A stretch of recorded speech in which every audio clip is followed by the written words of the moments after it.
I don't know. I think I'm a little nervous because I am 39 weeks pregnant and my due date is in 6 days, May the 1st. So I just thought that I would talk about the symptoms and the things that I've been experiencing so far 39 weeks pregnant. So if you didn't know before, I am having a baby girl due May the 1st. Eric and I are very excited. I need to get him on to make a video before she's born with me. But yeah, we're very excited. Found out, I think like August 6th. No, it was literally Eric's birthday. So it was August 31st. I found out that I was pregnant, and it's been an amazing roller coaster ever since. It's been a crazy roller coaster. I love being pregnant. I'm not one of those people who's gonna tell you, oh my gosh, I'm so miserable.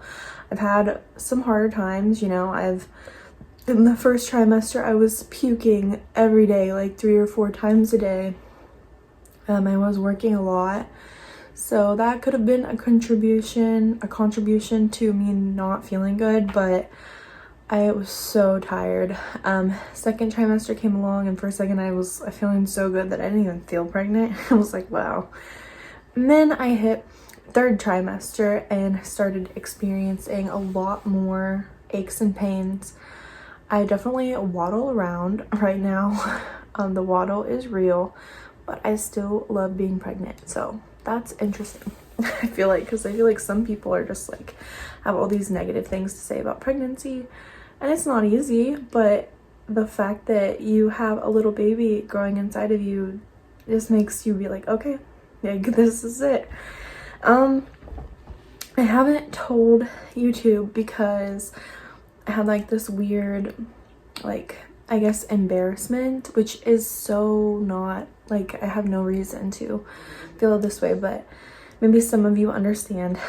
I was diagnosed with gestational diabetes.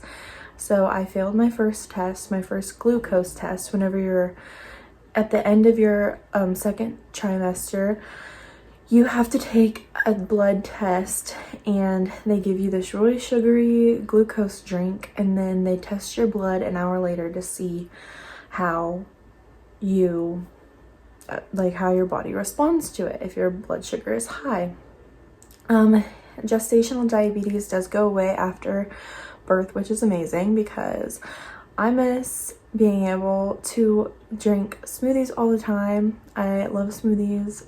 Pineapple, I've been craving pineapple so much, and I can't even have them because it would make my blood sugar skyrocket. I also love carbs. I love pasta. I love bagels. Your girl likes carbs. She's got Italian in her. What do you expect?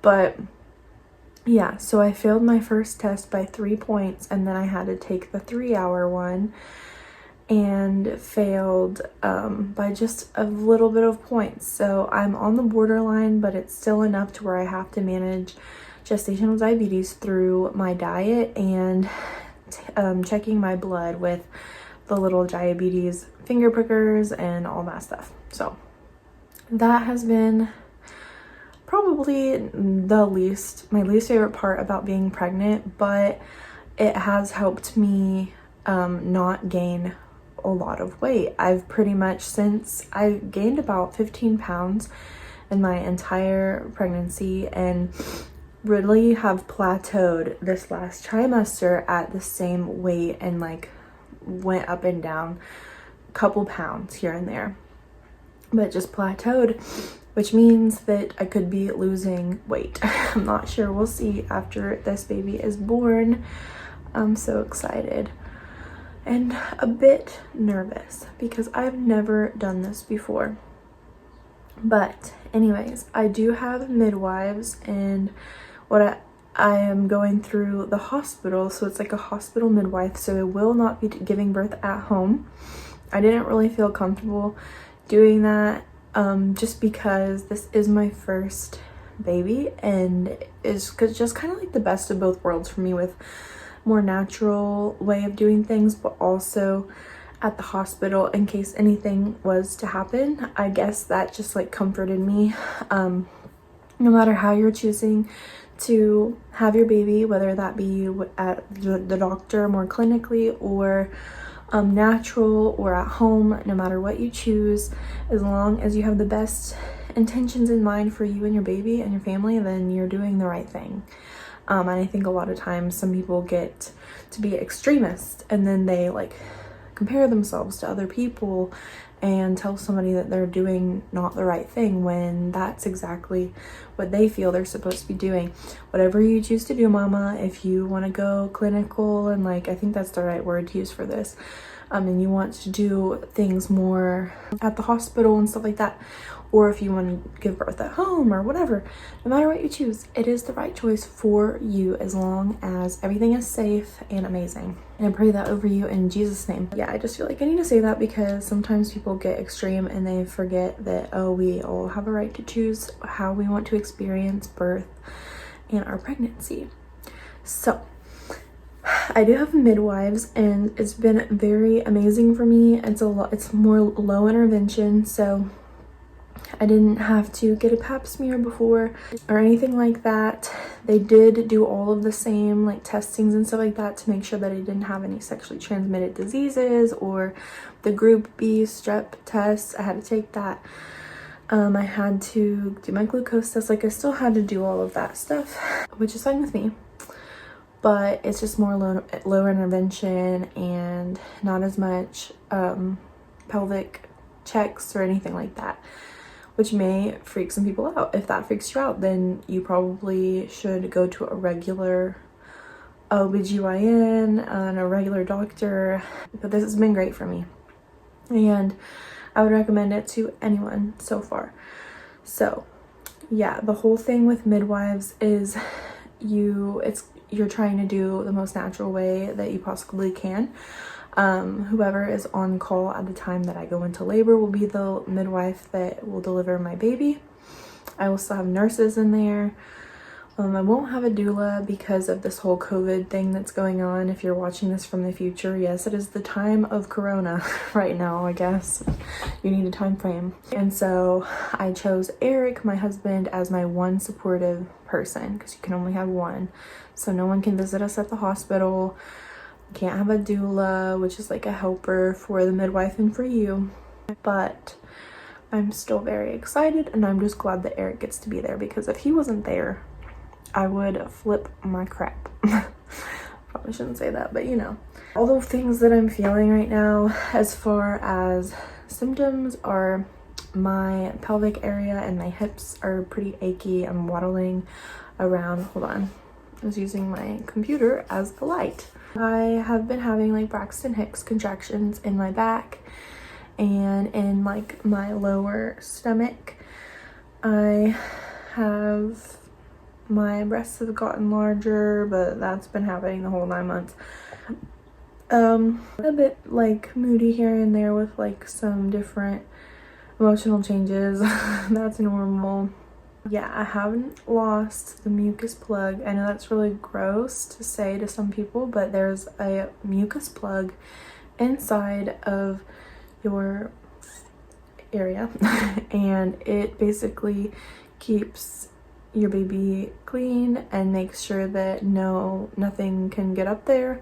But when the closer you get to giving birth, you start losing pieces of it, or you could lose it all at once. I think I've been losing pieces of it, which is fine, and the doctors say that it's normal because it regenerates. It's just whenever you lose the mucus plug all at once, that's whenever it's gonna happen pretty soon. I don't know if that will happen to me now or later, so that'll be interesting to find out. I will do my best to keep you guys updated.